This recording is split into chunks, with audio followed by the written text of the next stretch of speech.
Muy bien, hermanos. Esperemos que el frío sea el causante de que la mayoría no ha llegado. Entre ellos mi esposa. No sé dónde andará. Sí. Estamos, hermanos, terminamos esta era. Finalmente terminamos la era de la cristiandad, que es un tiempo de la iglesia donde el Estado y la iglesia están unidos. Si se acuerdan, a veces el emperador es el jefe, el que controla el imperio o la zona de Europa, y en ocasiones vimos que en ciertos siglos vimos que la iglesia a través del Papa era el que controlaba toda la zona de Europa. Entonces, pero ya lo estamos terminando, porque en 1517 empieza la Reforma, y empieza con lo que llamamos la Reforma Protestante, ¿verdad? Si usted no sabía, pero usted es un protestante, ¿verdad? Ya se dio cuenta, ¿verdad? Si le dicen protestante, bueno, pues les puede decir sí es cierto, ¿verdad? Ahorita vamos a ver por qué y por qué protestamos. Pero la Reforma Protestante tuvo consecuencias muy fuertes y que impactaron a la generación de su tiempo y a las generaciones posteriores, a tal grado que todavía nosotros estamos gozando del fruto de la Reforma Protestante. La Reforma Protestante no solamente fue una reforma religiosa, espiritual, sino también política, que impactó Europa y eventualmente el resto del mundo. Si usted goza de libertad religiosa en México, es consecuencia de la Reforma Protestante. Es consecuencia porque en aquel tiempo, antes de la Reforma Protestante, no había el concepto de la libertad religiosa. Como si usted va a un país musulmán, ahí no hay libertad religiosa. Hay una religión del Estado que todos los ciudadanos de esos países tienen que seguir. En ese entonces así estaba, pero como les digo, si usted goza de la libertad religiosa aquí en México, es consecuencia de la Reforma Protestante.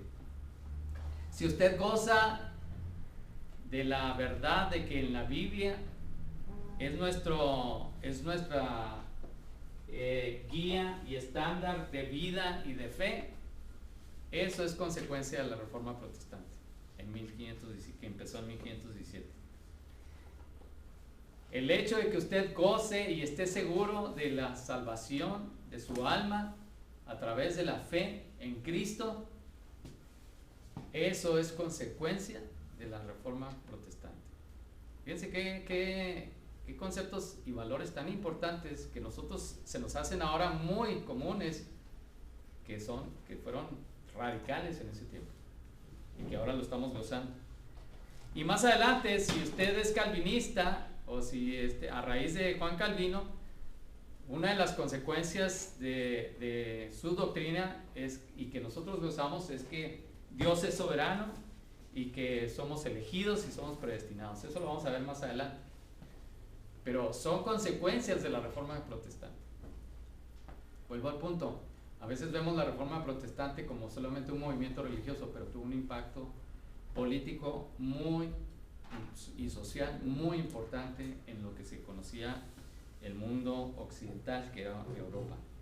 Entonces, hermanos, en el libro amarillo es el 134, y si me ayudan los de libro gris para que encuentren 202. Bueno, ese es que dice la era de la Reforma.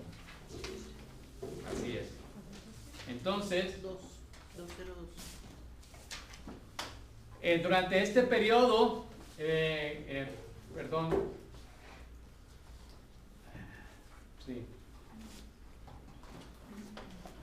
este periodo vamos a ver varios personajes y eventos. Ustedes conocen a Martín Lutero, la mayoría de la gente lo conoce, es un personaje de la historia que no solamente los los religiosos o los protestantes o los que profesan el catolicismo o el protestantismo lo conocen. Ulrico Zwinglio ya son personajes que a lo mejor no nos suenan tanto, pero que fue muy importante dentro de la Reforma protestante. Juan Calvino también, alguien que no necesariamente lo conocemos, la dieta de Speer, la Liga Malcáldica, son eventos importantes. Conrad Grebel, Félix Manz, estos señores muy importantes dentro de la historia protestante en este periodo. Se fijan que poco menos de como 131 años es este periodo, y ahorita vamos a explicar por qué. Los luteranos, hay una denominación que se llama luteranos. De hecho, aquí en la ciudad hay una pequeña congregación de luteranos. Anabautistas, pues que son los bautistas, son los que los descendientes de los anabautistas. Ana quiere decir rebautistas, les llamaban rebautistas o los bautistas porque volvían a bautizar. Y Jacobo Arminio también. Si yo le preguntaba, ¿usted es arminiano o es calvinista? La mayoría de la gente que son evangélicos no saben, ¿verdad? Pues déjeme decirle que esta iglesia es calvinista, no 100%, pero es calvinista. Eso lo vamos a ver más adelante. Pero si alguno le dice, oiga hermano, esa iglesia es de la iglesia de la Reforma, pues sabrá Dios, pues está en la Avenida Calzada, no en la Reforma, ¿verdad? Son conceptos que usted va a aprender en esta noche. Entonces, son eventos y personajes. Entonces, empezamos con los personajes y eventos. ¿Cómo es que empezó en 1517? Tenemos a Martín Lutero, que clava sus 95 protestas o tesis, principalmente argumentando sobre el asunto de las indulgencias, y que en ese tiempo estaban en su máximo, de la Iglesia Católica pidiendo indulgencias. Y también en 1648 termina con un acuerdo de paz que se llama la Paz de Westfalia en 1648, que básicamente lo que se hace es tolerar otra religión que era aparte de la Iglesia Católica. Entonces, hermanos, ustedes que son protestantes, ¿de dónde venimos? Hasta ahorita, anterior a esto, habíamos visto solamente la historia común entre la iglesia protestante y católica. Ahorita ya nos estamos separando. Ahora ya vamos a empezar a ver la iglesia protestante, y que nosotros somos fruto de ese ramal, que es la iglesia protestante. Entonces, ¿de dónde venimos, hermanos? Básicamente la Reforma protestante trata de contestar 4 preguntas muy importantes, y esas preguntas todavía nosotros las llevamos, las heredamos, las practicamos ¿Cómo se puede uno salvar? En aquel tiempo la gente se preguntaba, bueno, ¿cómo es que se puede uno salvar? Las indulgencias, o yéndote a un monasterio, o haciendo buenas obras, o yendo a misa. Había esa pregunta en el ambiente de cómo se puede uno salvar, y la verdad es que nadie se salvaba, todo el mundo se iba al purgatorio. Nadie era tan bueno como para irse al cielo, muy pocos, solamente los santos, ¿verdad? Entonces la gente decía, entonces la iglesia, ¿cómo me puede dar esa respuesta? Entonces, ¿dónde descansa? La otra pregunta muy importante, ¿dónde descansa la autoridad de la iglesia? Antes de la Reforma descansaba en la Biblia más tradición y el Papa. ¿Cómo se puede uno salvar? Con los sacramentos, a través de la fe más las obras y los sacramentos, ¿verdad? esas preguntas se estaban haciendo, no solamente se las hizo Martín Lutero, sino que los vimos desde Wycliffe y Hus, ¿se acuerdan de ellos? Que estuvimos hablando la clase pasada. Y la otra, ¿qué es la iglesia? Es otra pregunta muy importante, porque si nosotros paramos a una persona ahí por la banqueta y le decimos, ¿qué es la iglesia? Van a decir, pues la iglesia es la que está allí, mira, ahí en la calle, en el cruce de la calle tal y tal. Eso es lo que piensa la gente, ¿verdad? Y si no, pues sí, hablan sobre una organización. Antes de la Reforma, así es como se veía, y todavía, hoy en día, la mayoría de la gente entiende que la iglesia es una organización religiosa, social, política, donde naces en ella. Si eres católico, tú tienes un hijo, tu hijo nace católico, y eres introducido a ella por medio del bautismo. Preguntas muy importantes que la gente se hacían, y que empezaron a hacer esta revolución intelectual y religiosa en los hombres de Dios, ¿verdad? Max, Sí. es interesante cuando mencionas que el detonante de la protesta fue que se estuvo abusando de la venta de indulgencias.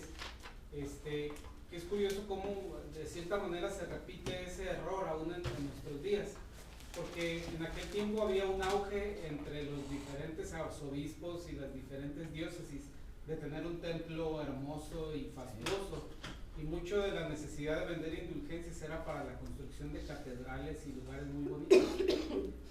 Es interesante cómo hoy en día en muchos ministerios cristianos radican en el éxito de una persona, y esa persona quiere su avión para poderse mover. Entonces no vende indulgencias, pero vende un evangelio de prosperidad para obtener Exacto. aquello. Es interesante esa analogía. Ese fenómeno, ¿eh? Para entender que no estamos exentos del error De caer en hoy eso. en día. Sí, y cuidado, ¿verdad? Cuidado, tengamos cuidado con eso, ¿no? También la otra pregunta, ¿por qué la Reforma? ¿Qué y cómo es la vida cristiana? Algo que tratamos precisamente en la clase de escuela dominical este domingo. ¿Cómo se debe ver un creyente?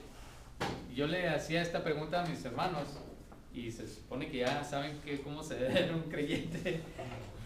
Bueno, generalmente cuando le decimos a una persona, aún a los evangélicos de hoy en día, ¿cómo se ve un creyente? Pues un creyente pues es alguien que va a la iglesia, alguien que lee su Biblia, alguien que ora, alguien que se porta bien, no toma, no fuma, no baila, le agregan ese tipo de cosas. Damos un perfil de todo lo que hace. Así es como nosotros decimos que es un creyente, y veíamos precisamente en la escuela dominical que cuando Pablo trata este asunto en Gálatas, él dice, los frutos de la carne son pleitos, idolatrías, adulterio, fornicación, puras cosas que se hacen. Pero cuando él trata el asunto, ¿cuál es el fruto del Espíritu? O sea, él no menciona absolutamente nada de hacer, sino menciona lo que es ser. Él dice, es templado, es paciente, tiene gozo, tiene paz, tiene fe. ¿Se fijan? Esa es la gran diferencia, hermanos, de que nosotros no estamos suscritos a una serie de perfil, a un perfil que decimos, si no llenamos este perfil, no puedo estar en esa iglesia. Pablo no tocó en absoluto de decir, oye, pues no, es que tienes que hacer esto. Pablo no toca eso, sino que toca el corazón renovado, regenerado por el Espíritu Santo. Así es como se ve un creyente. Entonces, si ustedes quieren saber si una persona tiene a Cristo, vean si tiene amor, gozo, paz, paciencia, benignidad, bondad, fe, mansedumbre, templanza. Ese es el distintivo del creyente, el fruto del Espíritu.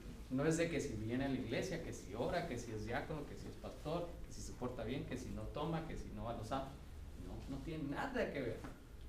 Lo mismo hacían antes de la Reforma, no tenía nada que ver una relación con Jesucristo. Todo era a través de los clérigos. no para la persona común. Si usted hubiera vivido en aquel tiempo, usted no sabía nada de Jesucristo y todo era a través de los sacerdotes. Con el sacerdote te acercas a Jesús y por medio de él te dispensa las gracias de Dios, como es la comunión, el bautismo. Él es el intermediario. Y no es una relación con Jesús, sino con el intermediario. Y esto todavía lo vemos, ¿cierto o no? Sí. ¿Por qué se besa la mano del sacerdote, del obispo? ¿Por qué lo quieren invitar a comer? ¿Verdad? Por cierto, nadie me ha invitado a comer, hermano. Pero, sí. Pero es un honor, es un privilegio tener al sacerdote, al obispo en la casa comiendo, que haya entrado, que me haya bautizado el obispo, a mi hijo. Todo es a través de el intermediario. Lo importante no es Jesús, lo importante es mi relación con el intermediario, que es el sacerdote, el obispo, el papa. Platicaba yo con una persona, cumplía años, y decía, pues yo le doy muchas gracias a Dios por haber hecho esto y esto y esto. Y entre las cosas que decía que había hecho, haber conocido al Papa físicamente cuando vino aquí. Porque todo es el intermediario. No es de decir, por mi relación con el Señor, conocí al Señor, ¿verdad? Todo es a través de internet. Era lo mismo y todavía podemos ver vestigios y valores muy fuertes, estas consecuencias todavía en nuestra cultura. Entonces, ¿cómo se desarrolla la reforma? Hermanos, ¿cómo se desarrolla? Pues empieza, así vamos a dar un bosquejo de cómo se desarrolla. Son ceremonias, sacramentos y ordenanzas. Eso es lo importante, la vida cristiana. ¿Eres cristiano? Si obedeces y llevas a cabo todos los rituales, las ordenanzas y los sacramentos. Así es como se veía la vida cristiana antes de la reforma. Nada que ver con lo que nosotros hemos visto y leído y aprendido de la palabra. ¿Cómo se desarrolla la reforma? Primero, se desconoce la autoridad papal. Alemania, Suiza, Inglaterra y Escocia se enfrentan directamente a la autoridad papal, como estados, como países, a tal grado que pues, entraron en conflictos bélicos con Italia y con Francia y con España a raíz de eso. Recuerden que en el Imperio Romano, en el imperio anterior, todo el mundo se sometía a la autoridad papal y la autoridad papal de Italia. Entonces, como se podía decir que todos los países estaban sometidos a Italia, a Roma en este caso, ¿no? ¿Cómo se desarrolla la reforma? La Iglesia Católica no se queda con los brazos cruzados. Hay una contrarreforma que se llama. La Iglesia Católica empieza con estrategias y empieza de tal manera que hay una guerra de 30 años entre católicos y protestantes.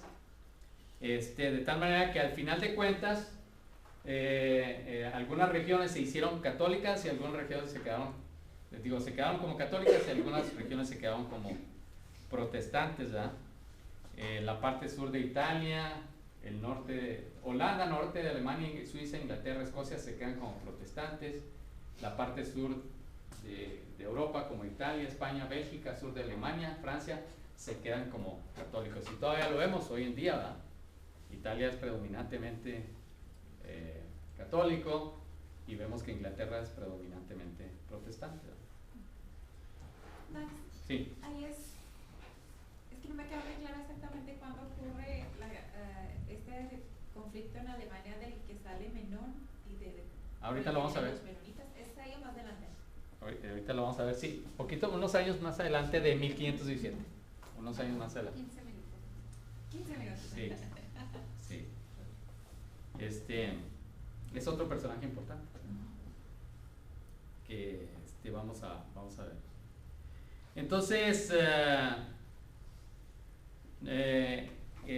hay una guerra sangrienta entre los protestantes y los católicos, de tal manera que las generaciones posteriores se quedaron vacunados de la religión y dijeron: esta religión protestante o católica no vale la pena, pues se están matando entre ellos. Y a partir de ahí empieza lo que es el liberalismo, empieza lo que es el ateísmo y una serie de doctrinas que dejan a Dios a un lado, pero todo por el testimonio que dieron los protestantes y los católicos, de que dijeron, no vale la pena, estas religiones no valen la pena porque se matan entre ellos, ¿verdad? Fíjense qué tremendo. Y ahorita ustedes van a Europa y no hay cristianismo, ¿verdad? No hay cristianismo. Hay iglesias que se han convertido en antros, en hospitales, en escuelas, los edificios. Ya, como una vez que predicaba yo, espero en Dios que dentro de 50 años este edificio no sea un antro. De verdad, porque puede suceder. ¿Y sabe cómo puede suceder? Que nuestros hijos no sean convertidos. Nosotros sí somos cristianos comprometidos, pero si usted no educa y no lleva a los pies de Cristo a su hijo, este edificio se va a convertir en un antro, o en un salón de actos, o en una escuela, o qué sé yo, porque no va a haber cristianos que estén aquí adorando al Señor. Sucedió allá, puede suceder aquí también. No estamos exentos. Lo mismo que le sucedió al pueblo judío, ¿verdad? Que después de Josué, como dice el último versículo, alguien que se lo sepa ahí, vino una generación que no conocía a Dios. Nuestros hijos, hermanos, cuidado con nuestros hijos de que no lleguen a conocer a Dios, porque entonces este edificio se va a convertir en un antro. Ténganlo por seguro. Se firma el acuerdo de paz en Westfalia, se acuerda la tolerancia y la libertad religiosa, y se legisla la libertad religiosa en 1948. Y salen las denominaciones, ¿verdad? Usted se preguntará, ¿de dónde salió la Iglesia Evangélica Libre? Bueno, los que han tomado mi clase, pues ahí damos un poco de historia, ¿de dónde salieron? Pero no son de las iglesias, no fue de las iglesias primeras que salió. Salimos un poco más adelante. Es más, la Iglesia Evangélica Libre salió protestando de los protestantes.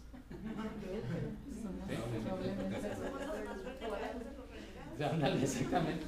Protestamos contra los protestantes porque caímos en lo mismo que la Iglesia Católica, y eso ahorita lo vamos a ver, ¿no? Pero de ahí salieron los mismos, algunas denominaciones que todavía existen: los luteranos, los anabautistas o bautistas, los anglicanos, que es la iglesia oficial de Inglaterra. Estos emigraron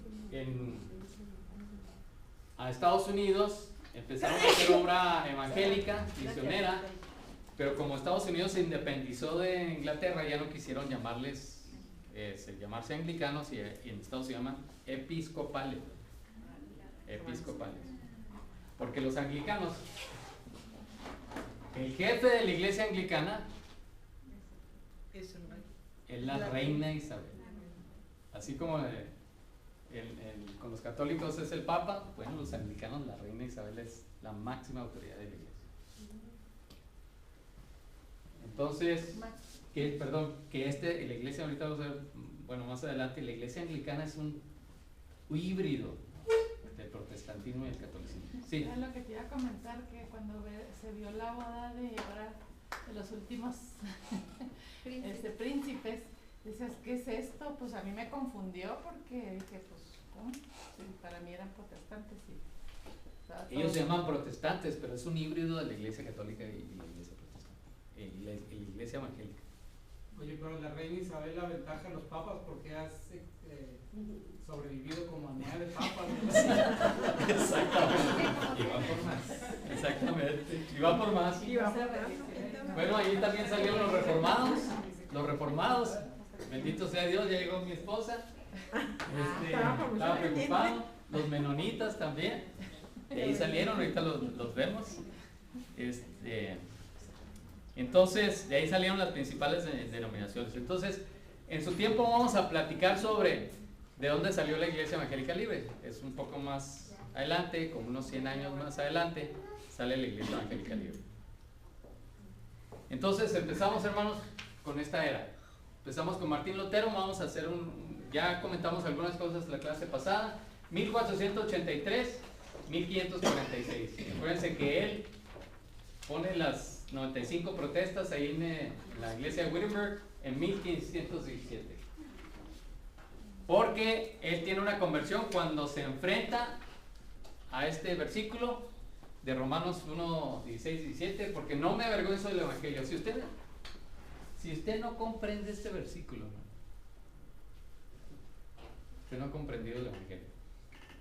Este versículo es muy importante. Es un resumen del Evangelio. De que solamente es por fe. Dice, para todo aquel que cree, es para salvación, mediante el poder de Dios, no por el poder del hombre, porque es a través de la fe y por fe, o sea, completamente por fe, no hay otra causal, es únicamente por fe. Y no solo judíos. Y no solamente a judíos, sino también a los griegos, a los gentiles, más el justo por la fe vivirá.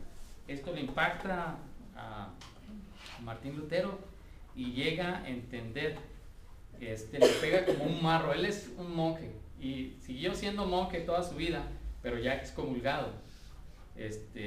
Pero él y luego ya después cuando se casó ya dejó los hábitos, ¿verdad? Pero él lee este versículo y este es lo que lo hace entender que él no es convertido, él no sabe cómo puede acercarse a Dios.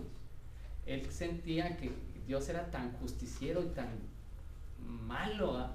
De que no dejaba pasar el pecado por nada, y siempre él no podía hacer lo suficiente para llegar a la presencia de Dios, y tenía esta culpabilidad constante. Y como les decía, si los otros monjes ayunaban 3 veces, él ayunaba 10, y si los monjes se acostaban con una cobija, él se acostaba sin cobija. O sea, él hacía toda clase de obras con tal de llegar y obtener el favor de Dios, ¿verdad? Sin embargo, hasta que no lee este versículo, entiende que es por gracia, solamente hay que creerlo. Jesucristo lo hizo todo en la cruz del Calvario. Fíjense lo que alguien que nos lea esta declaración. A ver. Él escribió en su diario: día y noche yo pegué a la mesa hasta que vi la conexión entre la justicia de Dios y la declaración de que el justo vivirá por la fe. Luego entendí que la justicia de Dios es esa justicia que a través de la gracia y misericordia de Dios, Él nos justifica a través de la fe. Cuando lo entendí, me vi naciendo de nuevo y entrando a las puertas abiertas del paraíso. Este es su testimonio, hermano. Amén. Este es nuestro testimonio. Si usted ha tenido un encuentro con el Señor, este es su testimonio. De otra manera, con otras palabras. Pero hasta que no entendimos que es Dios el que provee el remedio para poder nosotros acercarnos al Padre de gracia, por gracia y misericordia, en la persona de Jesucristo, de su Hijo, hasta entonces podemos nacer de nuevo, no hay otra manera. Y hasta entonces las puertas del cielo pueden ser abiertas para nosotros, ¿verdad? Entonces, eso es lo que él escribe en su diario a raíz de esa conversión que tiene personal. Sin embargo, en aquel tiempo otro monje, John Eck, debate con él por 18 días.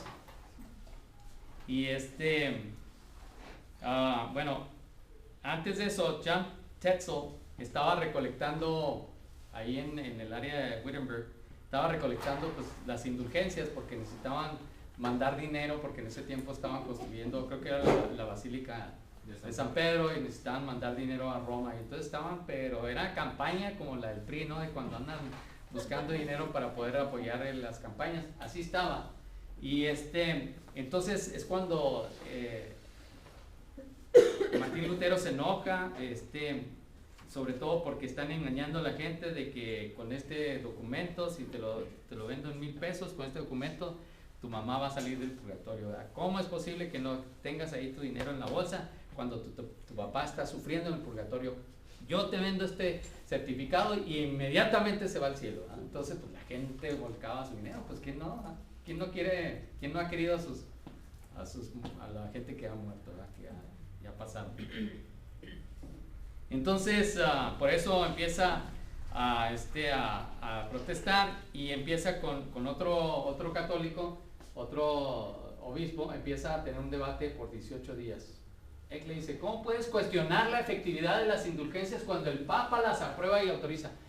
Ahí descansa todo, en la autoridad del Papa. Y como John Eck fue todo lo que sabía, pues era lo que le cuestionó. ¿Cómo es posible? Pues que no tenemos un terreno común, tú y yo.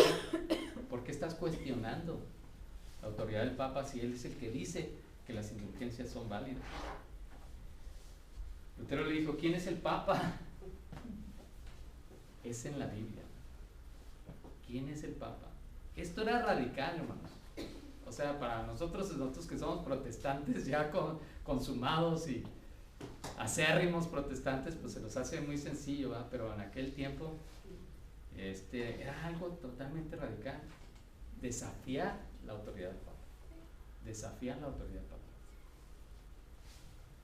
Perdón, no entiendo, ¿de dónde sacas eso? Así le preguntó, ¿de dónde sacas eso? Ni idea tenía este obispo. ¿De dónde sacas eso? Es la Biblia. ¿De la Biblia? Y muchas veces cuando se tiene un argumento, hermanos, para demeritar a la persona si te va ganando, tú lo relacionas en la retórica, lo relacionas con una persona que tenga mala reputación. Es que es eso lo que me estás diciendo, es de Marx. Sí, Marx. Entonces ya, no. Entonces tratas de controlarlo de esa manera. Bueno, este señor hizo lo mismo y le dice: tú hueles y suenas como a Hus. Porque ¿qué pasó con Hus? Lo quemaron, Hus quiere decir ganso. Quemaron al ganso, cocieron al ganso, hornearon al ganso. Entonces, Lutero empieza, el debate termina, y Lutero empezó a escribir, tal como Wycliffe y Hus, pero con una gran diferencia, una gran diferencia que fue providencial. Dios, acuérdense que Dios está moviendo las condiciones del mundo para que eventualmente usted y yo lo conociéramos a él, y las otras cristianos que ha habido que son antes que nosotros, ¿verdad? Y los que vienen. Pero Dios está haciendo, poniendo las condiciones en el mundo, como cuando el Señor Jesucristo vino, había una lengua común, ¿verdad? Que era el griego. Había ya carreteras en ese mundo conocido, que eran las caminos romanos, ¿verdad? Todos los caminos llegan a Roma, porque literalmente todos los caminos llegaban a Roma. Había condiciones de escritura, ya había ciertas condiciones que era el momento en que el Señor podía ya venir. Y todo eso el Señor lo preparó para que su Hijo pudiera venir y pudiera su evangelio ser escuchado y leído por nosotros 20 siglos después. Lo mismo sucede aquí. Algo que sucede en tiempos importantísimo, que fue radical en tiempos de Martín Lutero, fue la invención del imprenta. Radical, que todavía no existía con Hus y con Wycliffe. Ellos tenían que escribir a mano. Pero ahora ¿quién es el que lo inventó? Gutenberg, ¿verdad? Se inventó la imprenta, entonces fue mucho más fácil, empieza la gente a aprender a leer. Acuérdense que habíamos dicho que la mayoría de la gente era analfabeta. A raíz de la imprenta, la gente empieza a aprender a leer y tiene acceso a los escritos de Lutero y eventualmente de la Biblia, porque el primer libro que se imprimió fue la Biblia. Entonces, la iglesia emitió una bula, una bula papal que se le llama. O sea, es un edicto, es una orden donde Lutero tenía 60 días para que se retractara o sería excomulgado, ¿no? Él enfrentó al Papa directamente: si queman mis libros, yo quemaré los suyos, dijo. Y no solamente, o sea, Martín Lutero era radical, ¿eh? Era radical. Pero ahorita oraba al Señor cuando al principio que ojalá y aprendamos nosotros de estos personajes, de cómo fueron cristianos radicales en su generación.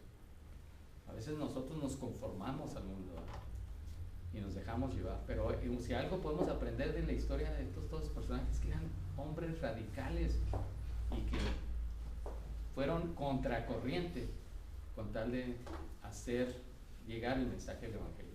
Radical. Hizo una fiesta y quemó la bula del Papa León X. O sea, no solamente se deshizo de ella o la hizo a un lado, sino que públicamente dijo, no sirve de nada, y hizo una fiesta, convocó, vamos a hacer una fiesta y la quemó. Radical totalmente. No quiere decir que van a hacer eso con los escritos de las demás iglesias, ¿verdad? O de demás religiones, pero lo que sí es que podemos ser radicales y debemos ser radicales dentro de nuestro medio, ¿verdad? Entonces se convocó a una sesión. Virginia conoce mucho de estos personajes porque le gusta toda la historia de todos. Este es Carlos V, ¿verdad? La esposa, ¿quién era Carlos? Desde Carlos V, ¿o de dónde venía? Es el de los chocolates, hermano. Sí. Emperador del imperio de aquel tiempo, de toda Europa, y convoca esta es una pintura muy famosa, donde ahí está enfrente de Carlos V. Acuérdense que a Hus le hicieron lo mismo, ¿eh? Recuerdan que fuera con el Papa y con el emperador, pero a él lo agarraron y lo quemaron. Aquí Martín Lutero estaba bien conectado, tenía gente de poder que eran amigos de él y lo protegieron, no le respetaron la vida. Como el Señor providencialmente lo mantiene vivo para que la reforma agarre vuelo, agarre momento, ¿no? Entonces Carlos V convoca una dieta de Worms, así se llama la junta, dieta de Worms, no es una dieta alimenticia, una junta con los príncipes alemanes. Lutero enfrentó no solamente al Papa directamente quemando, sino que se enfrenta con Carlos V, el emperador del Imperio Romano. Y Carlos V le dijo, tú eres el diablo vestido de monje. Retráctate. Carlos V era un católico, pero convencido, ¿eh? Entonces le dice, retráctate. Y esta famosa declaración, es famosísima, esta declaración de Lutero. Mi conciencia está sujeta a la palabra de Dios. No me retractaré de nada, pues ir contra la conciencia no es honesto ni seguro. Aquí me sostengo, no puedo evitarlo. Ayúdame Dios. Amén. Así le contestó a Carlos V. De hecho, hay un libro sobre la biografía de Martín Lutero que se llama precisamente así, Aquí me sostengo.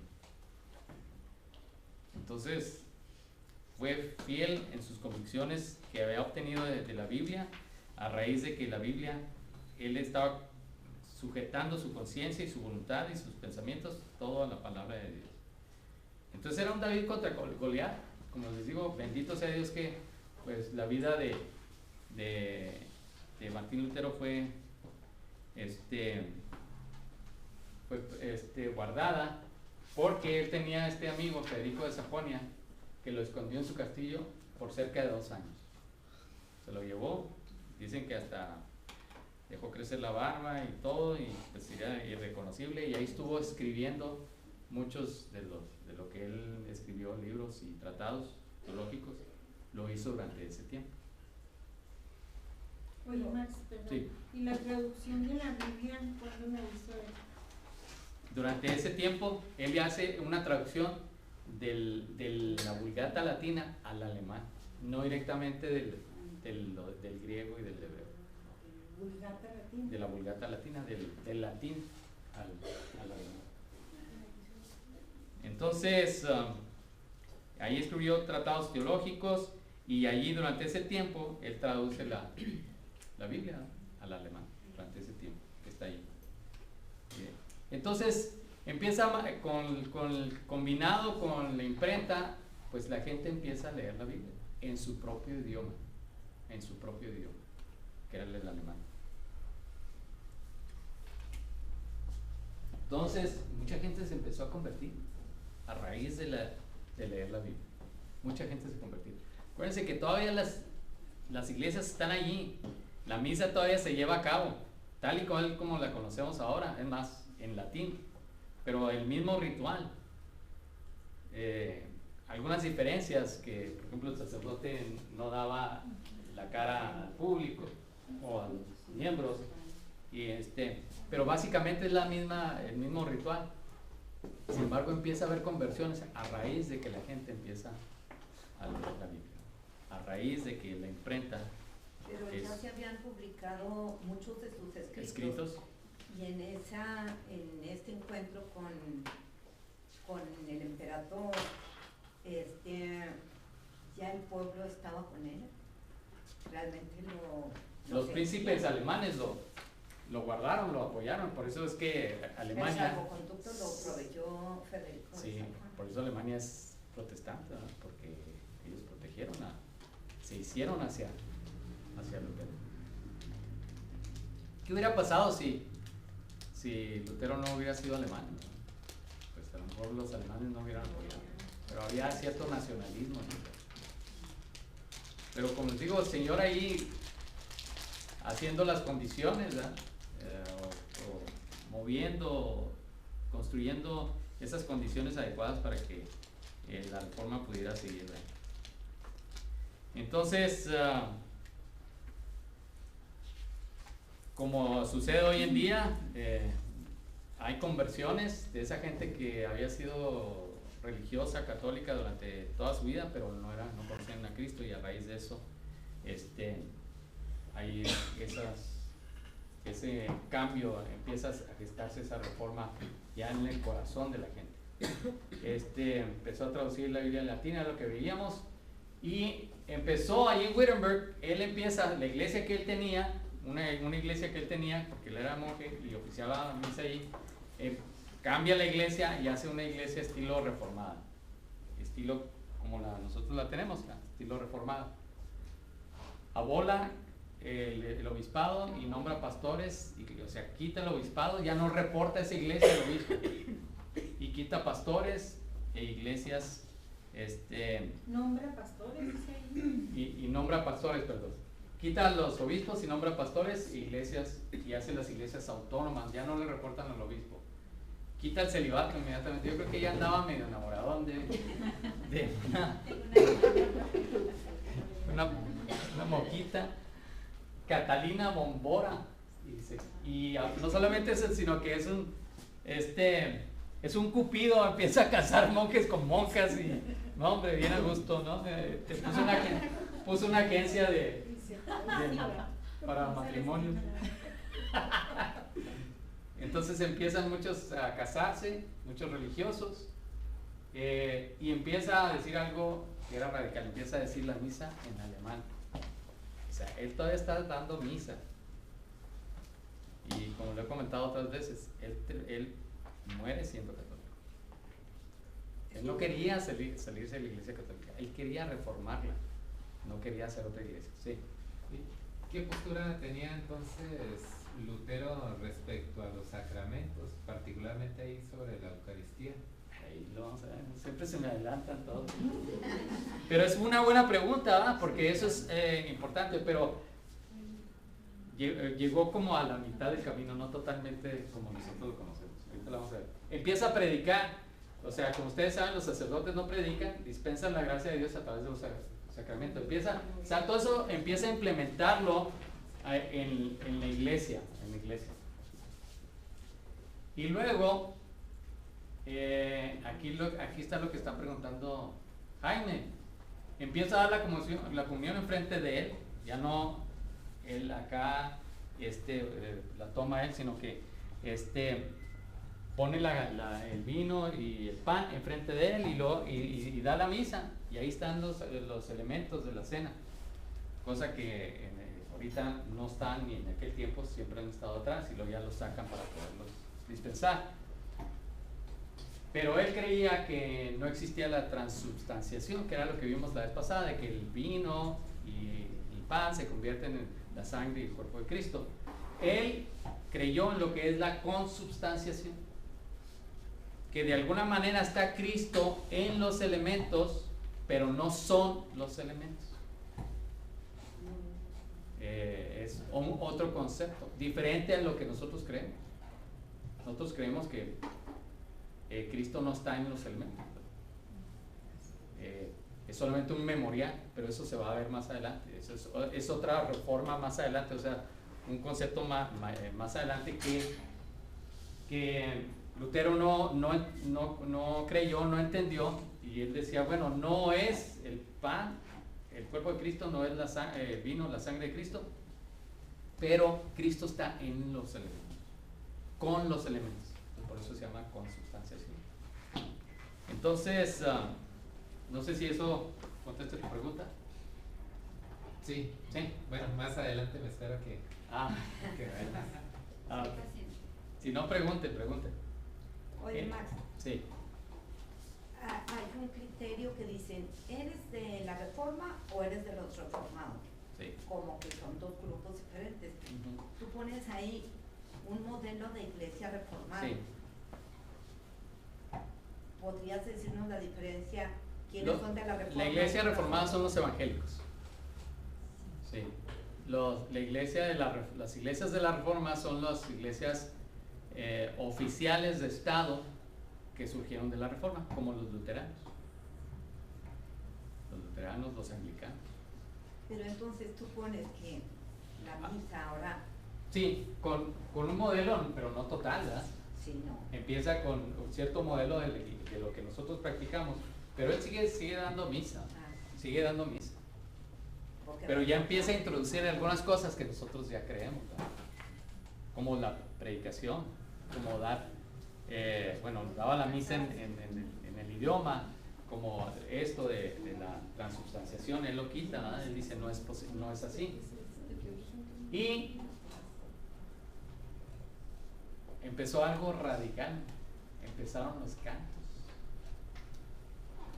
Acuérdense, si se acuerdan, yo comenté y he dicho que solamente había profesionales cantando en la iglesia, que la iglesia contrataba gente profesional que a eso se dedicaban a cantar las alabanzas y cantaban tipo canto gregoriano, que posteriormente evolucionó con más temas entre varios grupos, pero sigue siendo el mismo tipo de música. Ahora permite y hace que la iglesia, los miembros, canten. Y él escribe cantos. ¿Alguien se conoce algún himno que todavía las iglesias cantamos? Castillo Fuerte. Castillo Fuerte, el famosísimo. ¿Alguien conoce de ese himno? Castillo Fuerte. ¿Quién no lo conoce? Ana Lucía, yo lo cantaba. Yo se los cantaría, pero ya casi es el receso. Que lo cante Vicky, Con Ana Lucía, ¿verdad, Ana Lucía? Fíjense lo que sucede. Él empieza a escribir himnos, que son lo que empiezan a cantar. Y ustedes ven lo que dice el canto, y es su teología, ¿no? Esa teología reformada que él empieza a pregonar y a predicar. Ese Castillo Fuerte es nuestro Dios, es uno de los himnos más famosos. Pero esas melodías no eran melodías, eran melodías que sacó él de las tabernas, de las cantinas. Entonces, pues que la gente pues se escandalizaba. ¿Cómo es posible? O sea, imagínense esos vikingos o alemanes con la cerveza. Así va el Castillo Fuerte en nuestro Dios. De ahí sacaban las melodías, el tipo de música de las tabernas, de las cantinas. Porque canto muy feo, ¿o qué? No, es que me faltó el tarro con cerveza. Bueno, entonces, a veces, hermanos, también esto debemos de aprender. A veces nos escandalizamos. Hay iglesias que se escandalizan por aquí, puros himnos. Y ya si ven alguna melodía más moderna,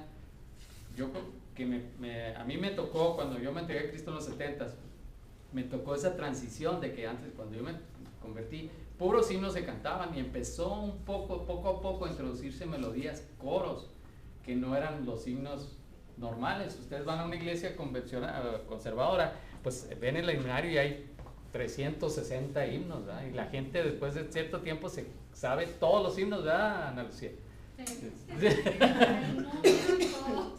¿Qué tal? Vamos a cantar Tal himno, el 5, el 123, y la gente lo empezaba a cantar sin ver el himnario, ¿verdad? Así era, y todavía existen iglesias así. Cuando se empiezan a introducir melodías del mundo, los cristianos se escandalizaron de aquel tiempo, ¿no? Y les digo, hermanos, porque yo llegué a cantar cantos que eran cantos del mundo, las melodías, pero con letra cristiana. Y era lo que estaba haciendo aquí Lutero. Sí. Pero el otro día yo me preguntaba algo sobre este tema, iba manejando y luego pensé, bueno, ahorita casi de todos los géneros hay música cristiana, hasta rancheras. Reggaetón. Pero eso me pregunté, dije, ¿a poco hay reggaetón cristiano? No puede ser. Hay de todo. Sí. Pero es cultural, hermanos. Es cultural esto, Es ¿ah? que la melodía lleva a, ¿cómo le diré? Ajá, o sea, como que, por ejemplo, la melodía del reggaetón, pues no me imagino si lo único que provoca es estarse uno moviendo, o sea, ¿cómo? La música es amoral. Ajá, Es amoral. O sea, no es inmoral. No es inmoral, es amoral. O sea, no puedes decir esta melodía, estos acordes son inmorales y estos son buenos, ¿no? Es amoral, no hay restricción. Es cultural, hermano. Miren, les pongo un ejemplo y es cierto, hermano, es cierto. Yo conocí a un hermano que el Señor lo había sacado de las drogas y del rock pesado, ¿verdad? Entonces, cuando él escuchaba música ranchera, porque ahorita me acordé, cristiana, decía, esa es música del diablo. Así me decía, y lo decía en serio, esa es música del diablo. Fíjense la cuestión cultural, ¿verdad? Porque él creció en música que le gustaba, muy ruidosa, cristiana, pero pues, yo creo que el problema aquí es el ambiente, la letra, todo eso es lo que, el ruido, no hay que confundir la música con el ruido, ¿eh? También hay música del mundo que es puro ruido. ¿Qué ibas a decir? Yo iba a decirles que, como dijo una vez Marcial, es que no me tiene que gustar a mí, me tiene que gustar a Dios. Y Dios ve el corazón. Sí. Entonces esto fue radical, hermanos, ¿sí? Radical en el sentido de que la iglesia empieza a cantar y radical en el sentido de que empiezan a usar algunas melodías que eran totalmente populares, ya no es esa melodía sacra, ¿verdad? Tipo canto gregoriano. Pastor, entonces también podríamos decir que es una iglesia híbrida, porque como que no dejó de ser ¿sí? También, o sea, hizo una mezcla. Sí, y de hecho, pues los luteranos es una iglesia híbrida también. No llegaron a hacer esa transformación total de la iglesia reformada totalmente. ¿Por qué no lo mataron, verdad? ¿Por qué no lo mataron? Tenía muchos contactos con los príncipes alemanes. Dios usó providencialmente a los musulmanes. Lo que pasa es que los musulmanes, los turcos, invadieron Viena y Carlos V necesitaba el apoyo de los príncipes alemanes para poderlos combatir. Entonces, por lo pronto ahorita Martín Lutero pasó a un segundo, tercer, cuarto término de prioridad dentro del reino y se pusieron a combatir al enemigo, pero duraron 12 años para poderlos sacar de ahí del área. En 12 años ya se había propagado las ideas de Lutero por toda Europa, combinado por la imprenta, combinado por la Biblia que ya existía en alemán, y ya la reforma se había extendido fuertemente en toda Europa. Entonces Dios también usó a un pueblo incircunciso, un pueblo pagano como es el pueblo turco, para cumplir con sus propósitos, ¿no? Y desvió la atención del emperador y de todos sus ejércitos para que no combatieran y no estuvieran trabajando en contra o atacando lo que era la reforma, y en este caso a Martín Lutero. Sin embargo, al final de ese 12 años, en 1529, el Carlos V convoca otra dieta, a otra junta, donde ya dice: aquí estamos nuevamente como un solo pueblo, y el luteranismo es herético y tiene que ser abolido. Ahí lo declaró Carlos V, ahora que ya estaban todos ahí juntos. Entonces uno de los príncipes alemanes se levantó y dijo: protesto. Y de ahí viene el nombre de que somos protestantes. De ahí viene el término protestantes. O sea, a Lutero no le empezaron a decir protestante desde un principio, sino que a raíz de que los príncipes alemanes protestaron en contra de lo que estaba diciendo Carlos V, empezaron a decirles protestantes. ¿Alguien falta, hermanos?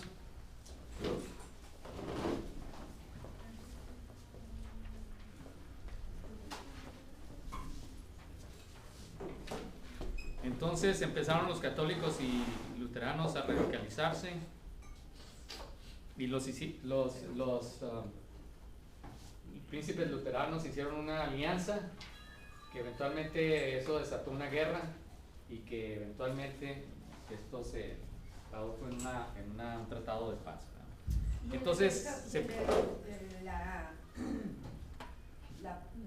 ¿cómo se diría?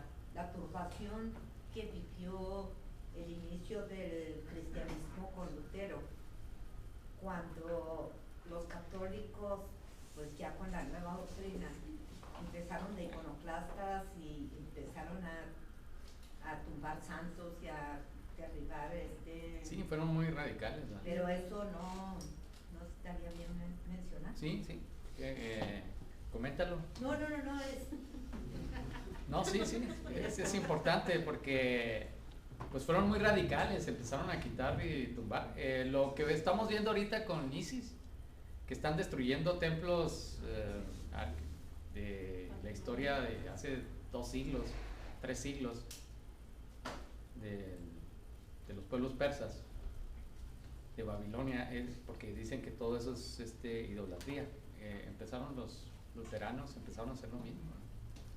Y a quitar pero todo. Hubo muertes y hubo mucha destrucción, sí. cuando fue cuidado, como quien dice, en el castillo del príncipe de Sajonia. Él estaba resguardado, pero sus seguidores hicieron un desorden. Sí. De hecho, Lutero se molestó. Dijo que no era así, no era con armas, ni era con... Porque precisamente lo que quería Lutero era reformar la iglesia, no quería hacer una guerra, ¿verdad? Pero acuérdense que esto los alemanes, principalmente los alemanes y luego los suizos, pues lo aprovecharon para poderse desligar del dominio de los italianos, e Inglaterra también. Entonces por eso se empezaron a radicalizar las cosas, ¿verdad? Ahora las 4 preguntas que habíamos mencionado al principio se contestan diferente. La salvación solo por fe, no por obras. Solamente necesitamos la fe en el sacrificio de Jesucristo para ser salvos. No hay otra manera, no hay indulgencias, no hay que pertenecer a cierta iglesia, a cierta denominación, o haber nacido en un seno católico, protestante, cristiano, lo que sea. Solo por fe y la fe en la persona de Jesucristo, en la obra que Él hizo por nosotros, en la cruz del Calvario, donde Él pagó por nuestros pecados para que nosotros pudiéramos tener acceso al Padre a través de esa fe, creyendo en ese sacrificio. La autoridad, la Biblia, no la iglesia. La autoridad es la Biblia, no la iglesia. La iglesia es un organismo espiritual formado por los creyentes que son nacidos de nuevo Y esa es la manera en que entran a la iglesia, a través de la conversión, no a través del bautismo, no a través de haber nacido dentro de la iglesia. Y finalmente se quita el misticismo de los sacramentos y se viene a Cristo, directamente a Él, caminando en obediencia y en amor. Entonces estas 4 preguntas se contestan radicalmente diferente a lo que se cree en la Iglesia Católica, a tal grado que todavía ahorita pues somos totalmente diferentes a lo que es la Iglesia Católica aquí en México también. Entonces, ¿creemos esto, hermanos? Ustedes lo creen porque son una bola de protestantes. Eso es lo que son. Aunque no les guste, pero eso sí, eso es. Las cosas se radicalizaron fuertemente, o sea, con guerras, con muertes, con destrucciones. Fíjense lo que vemos. Esta es una estatua de una iglesia en Italia, en Gesù, Italia. Esta es la Virgen María. Este es Wycliffe. Este es Hus. Y él los está maldiciendo. Y aquí un angelito con el libro de la vida, rompiendo las hojas donde están los nombres de Wycliffe y Hus. Ese es el tema de la estatua. Es una obra de arte esto. La calidad de la obra. Ustedes dirán si no estaban radicalizadas las cosas. Echándolos fuera del cielo por lo que habían hecho, la Virgen María de Dios, y el angelito ahí borrando sus nombres, rompiendo. Entonces sí estaba fuerte la situación, muy fuerte, de tal manera que vemos muertes y guerras. Entonces, hermanos, ahora entramos con una parte de la historia que todavía fue más radical, la historia de los bautistas. Sí. Perdón, ¿de qué época es esa? No sé, fíjate, hay que investigar. ¿Sabes quién sería el autor? Aquí lo tengo. Está en la, no copié eso, pero está en la iglesia de Gesù, de H-E-S-U, en Italia. Puede ser del Renacimiento porque tiene el mismo sentido que Sí. el de Miguel Ángel. Exacto.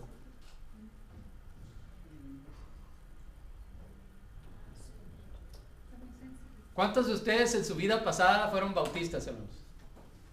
Levanten su mano.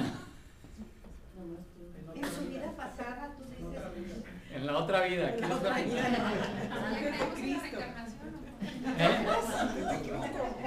Después de ser católicos, pero bautistas. Sí, así es. ¿Quién pasó por la iglesia bautista? A ver, levante su mano. Yo pasé, pero como por fuego. ¿Cómo fue eso? ¿Cómo fue eso? ¿Iban a quemar, hermana? No, sí, es que yo me convertí dentro del metodismo y después con Max me convenció de lo que... O sea, corrigió el camino. Entonces somos pocos, ¿no? Los que, bueno, ustedes... No se avergüencen, hermano. No, fuerte. Una vergüenza. No se crean. ¿Quién fue el primer bautista del mundo, hermano? Juan el Bautista.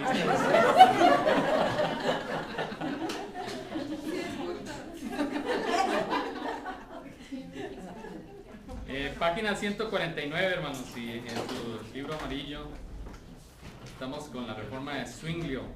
Entramos a la reforma de Zwinglio. ¿Cuál? En el blanco. ¿Cuál? 227. 227. Reforma de Zwinglio y de Calvino en Suiza. Ulrico Zwinglio. Sí. Y Calvino en Suiza. Bueno, Ulrico Zwinglio es un sacerdote de Suiza que tenía manchado su testimonio porque había tenido un hijo fuera del matrimonio. No tenía el Señor, era un religioso, pero Dios siempre hace cosas importantes en nuestra vida para atraer nuestra atención, para poder nosotros llegar a su presencia. Algunos pasamos por tragedias y por eso nos acercamos al Señor. Algunos tuvimos una crisis existencial. Yo tuve una crisis existencial, por eso es que me acerqué al Señor. Algunos tuvieron la pérdida de un amado, una persona amada, y por eso se acercaron al Señor. Generalmente Dios utiliza las tragedias, la desesperación, la tribulación, los problemas para movernos, a acercarnos a Dios. No es el caso de todos, ¿verdad? Pero la mayoría. Entonces, lo mismo sucedió con este señor, Zwinglio. Él contrae la plaga bubónica y casi se muere, y dentro de que ya está a punto de morirse, se da cuenta que no está seguro de que se va a ir al cielo y empieza a reflexionar. Afortunadamente, y el Señor lo levanta otra vez, lo sana, y empieza él a leer a Lutero. Empieza a leer los escritos de Lutero, y le llega en sus manos un Nuevo Testamento en griego, un idioma que él lo dominaba magistralmente, de tal manera que se encanta con el Nuevo Testamento que memoriza las epístolas en griego, todas. ¿Se imaginan? Si nosotros batallamos para memorizar un salmo, ¿verdad? En español, imagínense en griego. Él memoriza todas las cartas. Era una persona muy brillante. Memoriza todas las cartas en griego del Nuevo Testamento. Y a raíz de que está haciendo esto, se convierte. Y empezó con la Reforma, pero él fue todavía más radical. Todavía más radical que Lutero. Una de las cosas que hizo, empezó a predicar expositivamente. Algo muy importante que muchas iglesias han dejado de hacer. Él fue el primero en hacerlo. Pero explicar qué es eso. ¿Qué es exposición? Es que yo pensé que ya sabían, no sé qué. No, claro. Voy a explicar, no, es que no me da chance. Se me adelanta, ¿verdad? Mejores alumnos no podría tener. Sí, ¿verdad? Predicar expositivamente es agarrar un pasaje y estarse versículo por versículo, palabra por palabra, frase por frase, estarla enseñando y tratando de extraer el mensaje que Dios trató de dar en esos versículos, y no irse con otra cosa nomás que en eso, ¿verdad? Entonces él empezó a leer los evangelios versículo por versículo o frase por frase y enseñarlo en su iglesia. La mayoría de las predicaciones son temáticas. Agarramos un tema y empezamos a agarrar versículos de aquí, de allá, de toda la Biblia. Pocas son las predicaciones expositivas hoy en día en la iglesia evangélica. La iglesia, un maestro de la predicación expositiva es John MacArthur. Si ustedes tienen oportunidad, vean sus predicaciones. Él se va versículo por versículo. De hecho, el programa que tiene él en la radio, en la televisión, se llama Un Versículo a la Vez. Así se llama, porque va estudiando versículo por versículo, versículo por versículo. Entonces, esto no es invento de John MacArthur. Zwinglio lo empezó en su iglesia, ¿verdad? Entonces empezó a la gente a convertirse. Mucha gente pues nunca en su vida habían escuchado la palabra y pues solamente escuchaban murmullos en latín. Ahora están escuchando la exposición de la palabra en su propio idioma. A raíz de su movimiento, a raíz de su predicación, estos dos señores se convierten.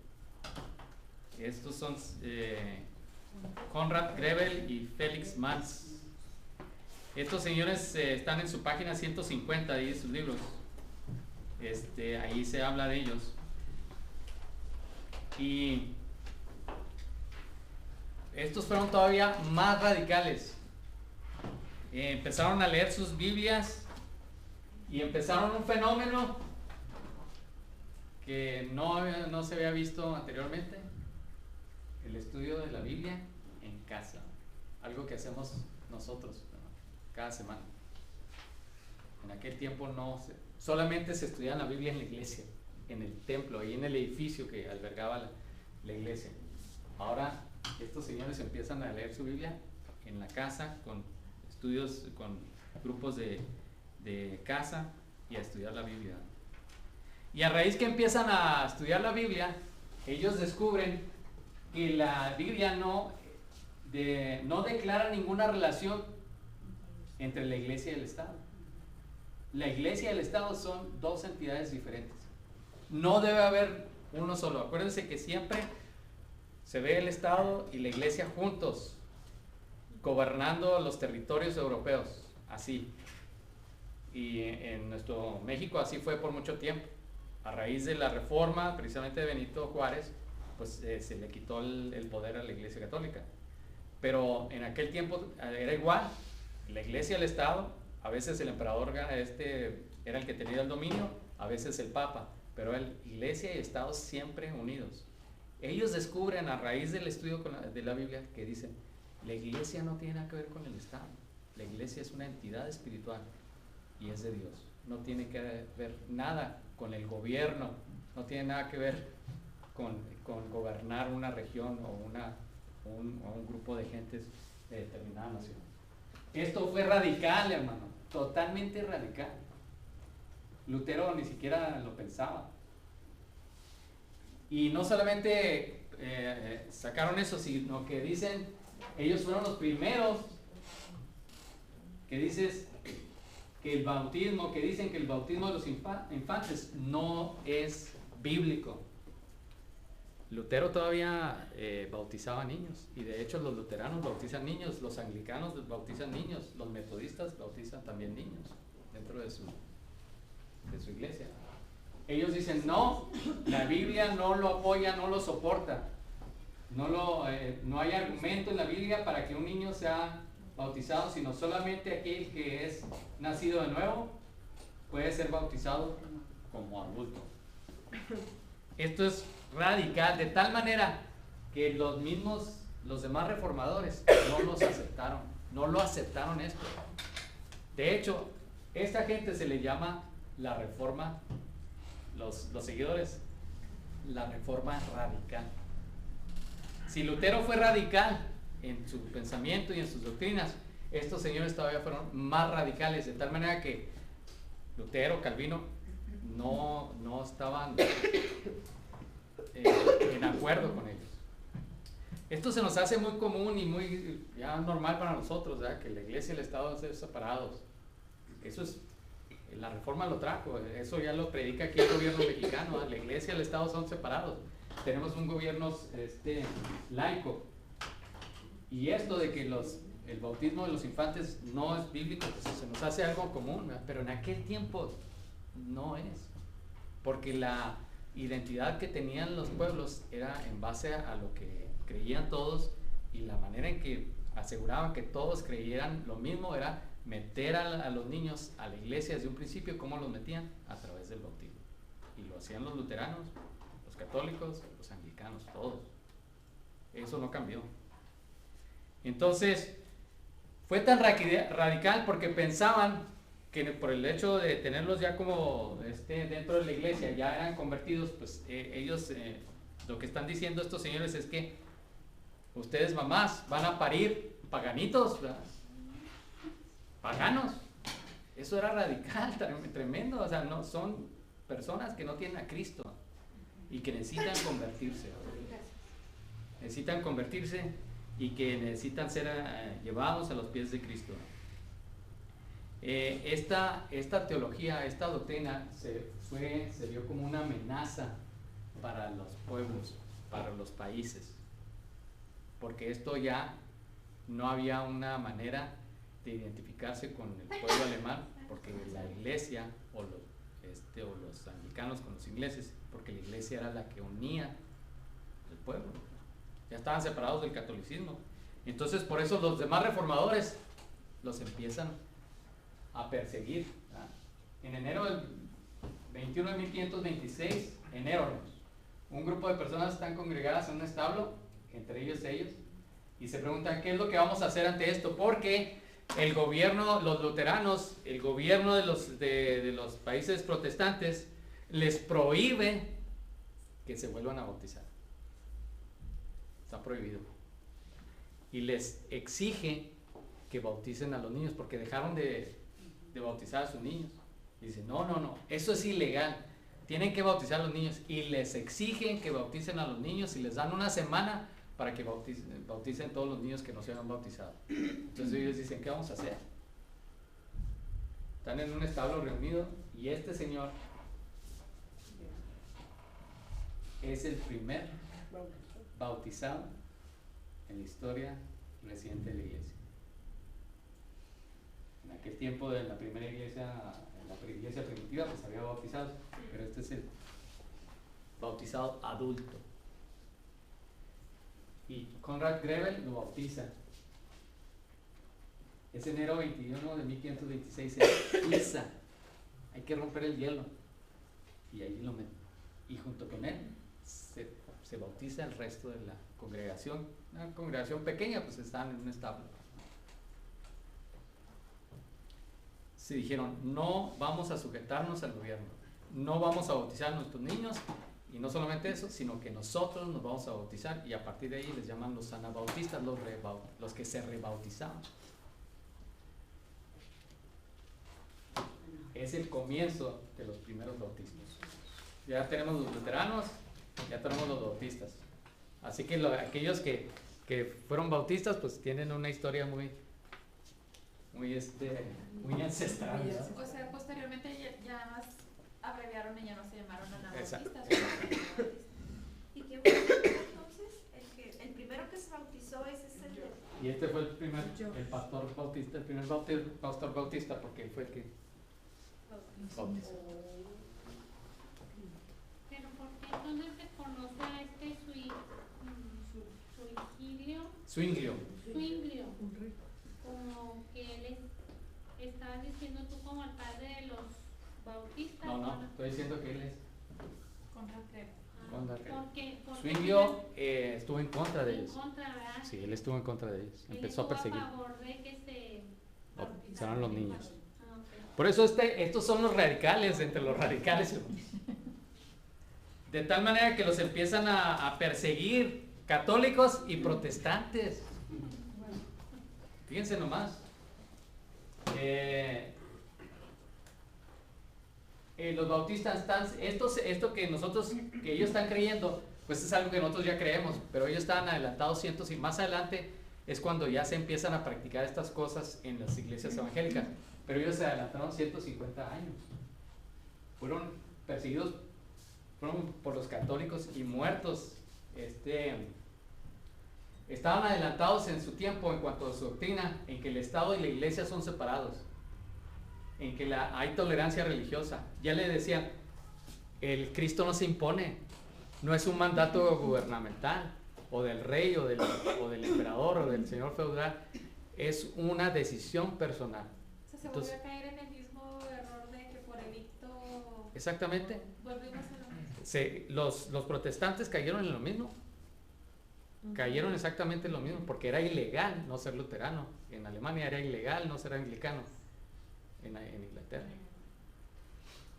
Sí. Es que recordemos que yo me imagino, ¿no? Por lo que usted dijo, que las personas importantes de Alemania, de Inglaterra, cuando ayudaron a Lutero, cuando hicieron la reforma, pues había un segundo interés que era separarse de Roma, ¿no? De Roma, exactamente. Entonces el modelito lo aprendieron de Roma y dijeron, si nos separamos y somos diferentes, sí que padre, pero seguimos teniendo el control por lo menos de nuestra región. Sí, así es. Así es. Entonces,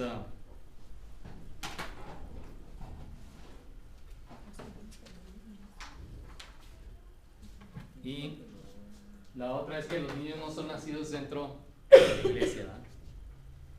Entonces los bautistas se adelantaron en estos conceptos 150 años. Como les digo, son tan radicales que les llamaban los de la reforma radical. Si la reforma ya es un cambio, pues una reforma radical era irse al extremo, ¿verdad? Empezaron a peregrinar, hermano. porque fueron declarados heréticos y cualquiera que creyera en su doctrina sería aniquilado, matado. Fíjense nomás qué tan radicales eran los luteranos y los católicos y los protestantes y los que... ¿Eres bautista? De hecho, Felix Manz fue el primer mártir bautista y lo dijo, ¿te gusta el agua? Lo ahogaron. Lo ahogaron. Los protestantes. Lo ahogaron los protestantes. A nosotros nos van a decir, ¿te gustan los burritos?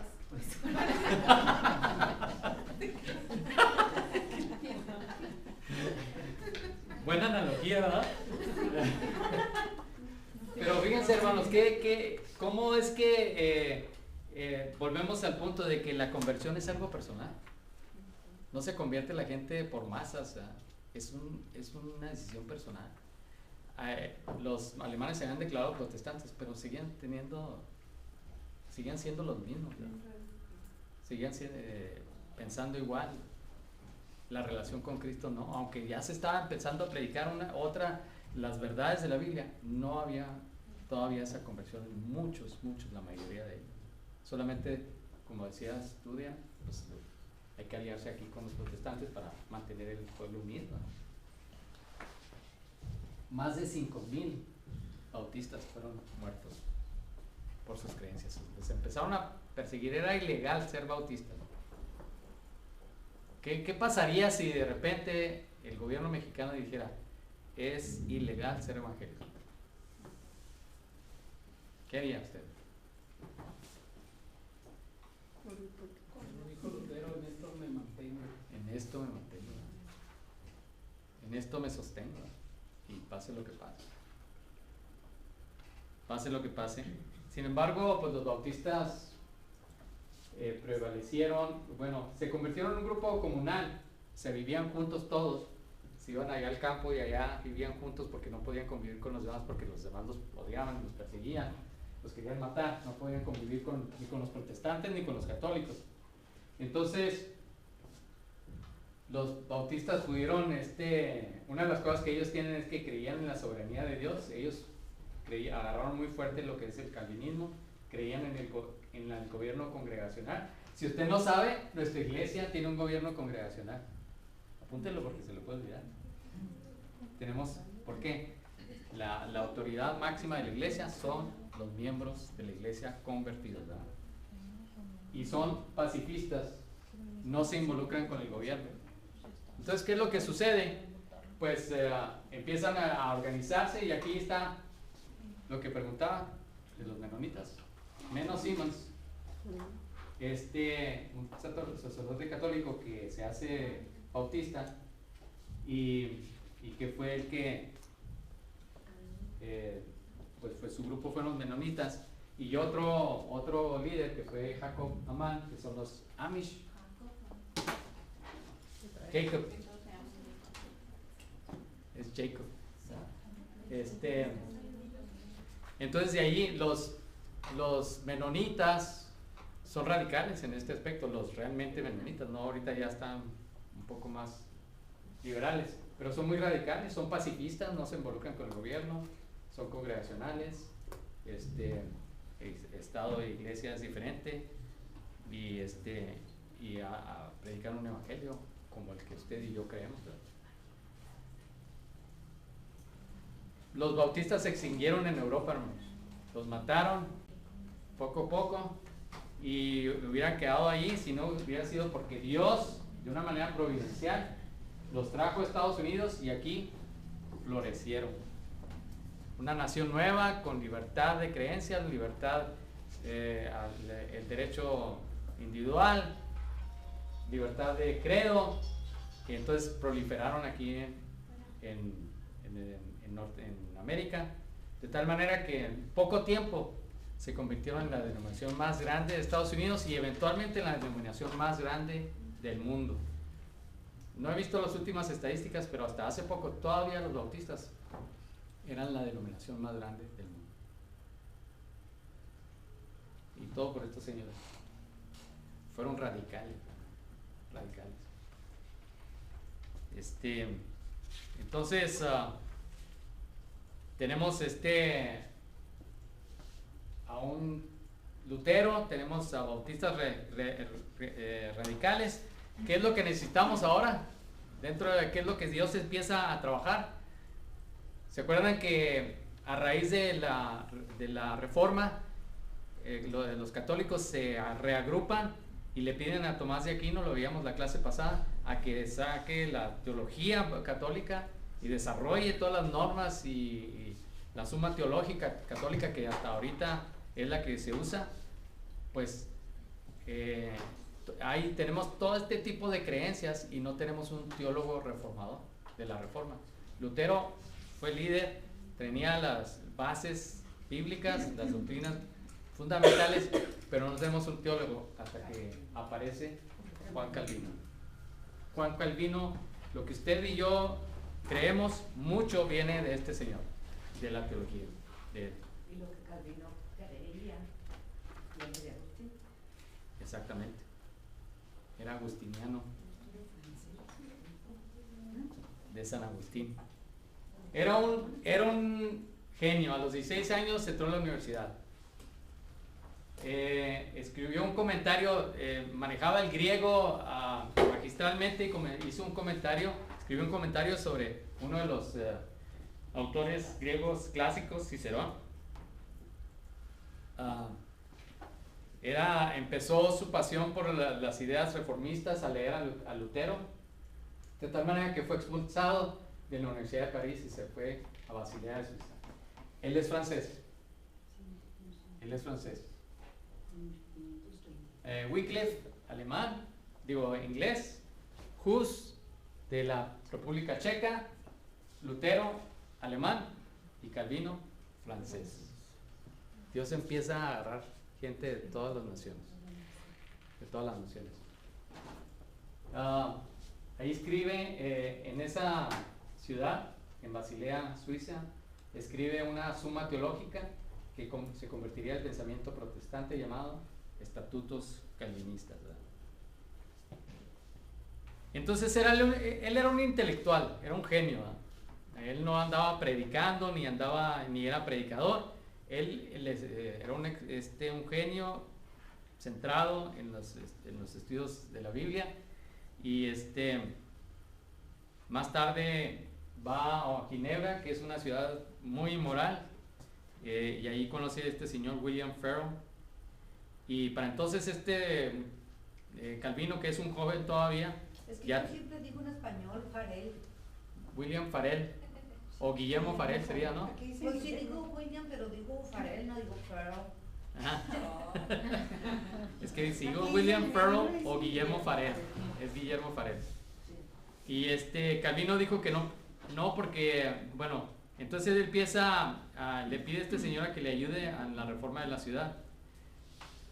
Calvino dijo, le dijo que no a este señor, porque él quería seguir con sus estudios, no quería ayudar ahí en la implantación de la reforma en esa ciudad.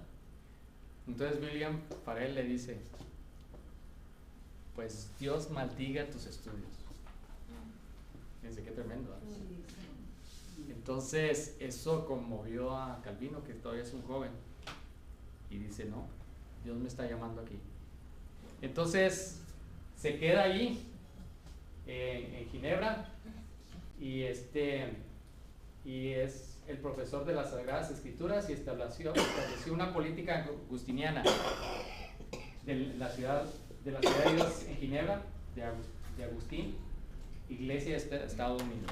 Volvemos al punto, la Iglesia y el Estado son lo mismo. Entonces él está allí y empieza a aplicar todo lo que ve en el libro de la ciudad de Dios, todo lo que es moral lo empiezan a implementar allí en Ginebra de una manera impositiva. De tal manera que empiezan a decretar. Nomás les doy unos ejemplos. Era ilegal bailar. Para los que les gusta bailar, hermanos, pues era ilegal apostar. Y si no ibas a la iglesia te multaban. Son iglesias protestantes. Son luteranos. Si nosotros multáramos porque no, si no, cuando no vienen, hermanos, seríamos ricos, una iglesia rica aquí sería, ¿verdad? Entonces, volvemos al punto, están cometiendo los mismos errores que los católicos al querer imponer un cristianismo en gente inconversa. Y este es Calvino,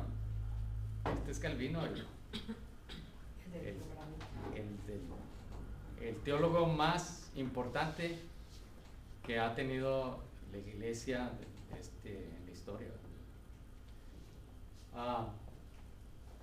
Entonces vamos a tocar así brevemente lo que son la teología de Calvino. A lo mejor usted es calvinista y no se ha dado cuenta, o a lo mejor si yo le pregunto y empiezo a interrogarlo, a lo mejor usted es arminiano. Hay dos posiciones: todas las iglesias evangélicas o son calvinistas o son arminianos. ¿Qué es lo que creen los calvinistas? Esta iglesia es calvinista, no 100%, pero es calvinista. Una iglesia metodista es arminiana, los hermanos de asamblea son arminianos. Nosotros somos calvinistas. Los bautistas son calvinistas. Los presbiterianos son calvinistas. Las iglesias evangélicas libres son calvinistas. ¿Qué es lo que creen? Él no sacó estas leyes, él no las escribió, sino sus seguidores, ya después de ver que él había muerto, ellos resumieron estas 5 leyes de su teología. Primero, el hombre está totalmente depravado, no puede salvarse por sí mismo. El pecado corrompió completamente todo su ser, espíritu, cuerpo y alma, de tal manera que no hay salvación en él, no hay manera para que él pueda llegarse a Dios, porque él está corrompido, no puede salvarse por sí mismo. Es como si usted le estuviera ciego y le dijéramos: vete de aquí a Juárez sin ninguna ayuda, ¿verdad? Sino que no pudiera oír, no pudiera ver, no lo podría hacer, es imposible. Eso es lo que está diciendo aquí Calvino. El hombre por sí mismo no se puede salvar. Segundo, elección incondicional de Dios. Dios es soberano y ha elegido a los que habrán de ser salvos. Aquí hay mucha controversia entre las iglesias cristianas. Dios te eligió a ti, no elegiste tú a Dios. Dios te eligió a ti. No te eligió, no tú elegiste a Dios, sino que Dios te eligió, porque Dios es soberano, es el que provee, el que toma la decisión, la iniciativa. Tú no solamente respondiste a su llamada. ¿Se acuerdan que les comentaba que hay 3 misterios? Uno, la Trinidad, ¿se acuerdan? Segundo, la naturaleza de Cristo, Cristo 100% Dios, 100% hombre. Y la tercera es la elección y libre albedrío. Son 3 misterios que la Biblia enseña que no son difíciles de entender. Bueno, él decía eso. Dios tomó la iniciativa. Si tú eres de Cristo es porque Dios decidió salvarte a ti. Pero ¿por qué no salva esto? Eso es injusto, pero pues, Mariquita, Juanito, Pedrito, ¿por qué no los salva? No si viviera ahorita Calvino, oye Calvino, ¿tú entiendes esto de la elección de Dios? No lo entiendo, pero la Biblia lo dice. Oye, Max, yo fui convertida, pues me fue irresistible, no pude resistir. Ese día que yo me convertí, pues un llamado grandísimo en mi ser. No pude resistirme. Yo me convertí, yo le entendí. Porque Dios hizo el llamado. Exacto. ¿Y eso que dice usted, hermana? Bueno, ahorita lo vamos a ver, es el número 4 lo que está usted ahí comentando. Este es donde hay mayor controversia dentro aún en los mismos calvinistas, ¿verdad? Calvino decía que Cristo murió solamente por los elegidos, no por todo el mundo, ¿verdad? Entonces, Jesús solo murió por los elegidos, porque la sangre de Cristo no se desperdicia, fue diseñada para salvar, y esos que van a ser salvos son los elegidos. Dios no la pone acá y este hombre no va a aceptar a Cristo, ¿no? Dios la puso aquí en esta persona porque él es elegido, y solamente la sangre de Cristo fue limitada a los elegidos. La otra, lo que comenta nuestra hermana, gracia irresistible. Si tú eres elegido, no vas a poder resistir el llamado de Dios.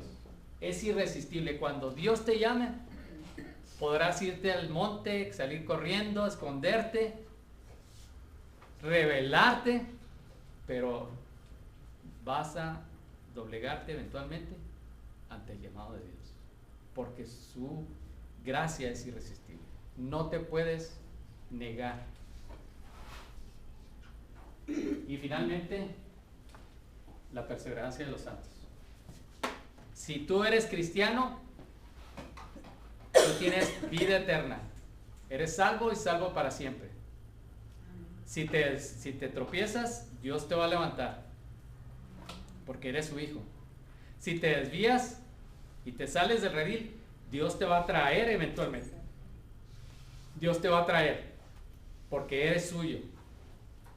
Y si sigues de rebelde, Dios te va a llevar a su presencia. O sea, en otras palabras, te va a matar. Vamos, arriba. Este rebelde no quiere entender. Era lo que él decía. Eventualmente, Dios te va a recoger y te va a llevar al cielo. Hermanos, Arminio, que fue posterior a Calvino, ya había muerto Calvino, él decía, no, hay libre albedrío. El hombre escoge a Dios. El hombre tiene la capacidad de decidir, de aceptar o rechazar a Jesucristo, de aceptar o rechazar ese medio que Dios dio. Entonces, yo en lo personal, yo soy calvinista, pero no en los 5 puntos. Tengo mis bemoles en el 3, por ejemplo. Yo no creo esto. Es algo que... Pero yo creo, hermanos, que la Biblia habla de la predestinación, habla de la elección, habla de que fuimos escogidos una y otra vez. La próxima clase vamos a ver versículos que apoyan toda esta doctrina. Y hay muchos, hermanos. Por eso es que al leer Juan Calvino las Escrituras, y muchos de sus seguidores y muchas de las iglesias creen esto, porque son muchos los versículos que hablan de que tú fuiste elegido desde antes de la fundación del mundo. La Biblia dice que justificados y ¿qué? No sé. Fuimos adoptados para ser hijos de Él. Entonces, hay gente que son calvinistas 100%. Por ejemplo, los presbiterianos son calvinistas 100%. Nosotros moderados. Nosotros somos calvinistas moderados, ¿verdad? Se puede decir, sí. Yo pienso que la aplicación más práctica, la consecuencia más práctica de estos 2 puntos de vista es la creencia actual sobre la seguridad de la salvación. Porque al ser elegido y al ser irresistible la aplicación de esa gracia, pues tampoco hay pérdida de esa elección. Exactamente. Entonces, pero por el otro lado, los arminianos, como es elección del hombre, también puede haber caída del hombre y recaer en un estado de no salvación. Sí, que se llama en términos teológicos la caída de la gracia. Y fíjense, esto que comenta Manuel es muy importante, ya para irnos, hermanos. Este Dios de Calvino es un Dios mucho más fácil de llevar y creer que el otro de Arminio. En el de Arminio, si te avientas una caguama, entonces a lo mejor perdiste tu salvación. Entonces, por eso en las iglesias arminianas, cuando hacen el llamado a que se entreguen a Cristo, pues pasa gente que tiene años ahí, porque a lo mejor le dio un golpe a la esposa el fin de semana y pasa pidiendo perdón y para que el Señor lo restituya y que vuelva a ser, él vuelva a ser salvo. Entonces es una incertidumbre constante de esas almas, de que si son salvas o no son salvas. Habré caído tan bajo como para haber perdido mi salvación. Este es una fe más cómoda para el creyente. Descansamos en Jesucristo. En su obra no depende de nosotros. Él lo hizo todo por nosotros. Sin embargo, lo que se enseña es, en las iglesias arminianas, eres tú y Dios los que en combinación trabajan para la salvación. Tienes que portarte bien. Tienes que portarte bien. Yo les he preguntado a mucha gente cristiana del trabajo, oye, si te murieras ahorita, son de iglesias arminianas, ¿no? ¿Te irías al cielo? Pues yo creo que sí, pues he tratado de hacer todo en el Señor y amo al Señor. O sea, yo creo que sí. O sea, todavía siendo creyentes tienen la incertidumbre de que si se murieran, se van a ir al cielo. Se vuelven las obras. Sí, se vuelven a las obras, a confiar en lo que yo estoy haciendo. Entonces, si yo voy a la iglesia, oro, ayuno, doy mis diezmos, pues están en un estado de bien, ¿eh? Pero ¿qué tal si le pusieron los cuernos a la esposa o la esposa al esposo? Y empiezan con esa incertidumbre, ¿seré salva o seré salva? Sí. A mí nada más me queda de duda de que por qué si Calvino creía eso, por qué de todas maneras él estaba tan afanado en, por decir, en lo de las obras, de que estaban muy rígidos, de que decían esto se hace, esto no, se metían en las casas y decían esto se debe comer, esto no, y por ejemplo que mandó a la hoguera pues a muchos, a bautistas, por y ejemplo. luego la otra era, o sea, con qué autoridad ellos, cómo es que sí podían, o sea, mandar a la hoguera, quién los respaldó. Pero era el gobierno. Iglesia y gobierno es lo mismo. Iglesia y gobierno es lo mismo. Ahora, no sé, es difícil de creer, hermano, eso, porque nosotros ya tenemos totalmente separado nuestra fe. Ellos estaban en ese proceso de empezar a creer, a reencontrar las verdades bíblicas. Entonces, seguían celebrando la misa, el bautismo de infantes, eso, por ejemplo, raro. pero a la vez empiezan a ver esas verdades bíblicas en sus vidas, ¿verdad? Pasa algo similar a nosotros, cómo tenemos la inercia de nuestras creencias anteriores de cómo celebrar una boda. Ándale. Y hacemos muchas cosas pensando cómo fueron las bodas de nuestros padres, nuestros abuelos en la iglesia católica, como que queremos transportarlo a una boda cristiana. Es esa misma costumbre y esa misma inercia. Sí, así es.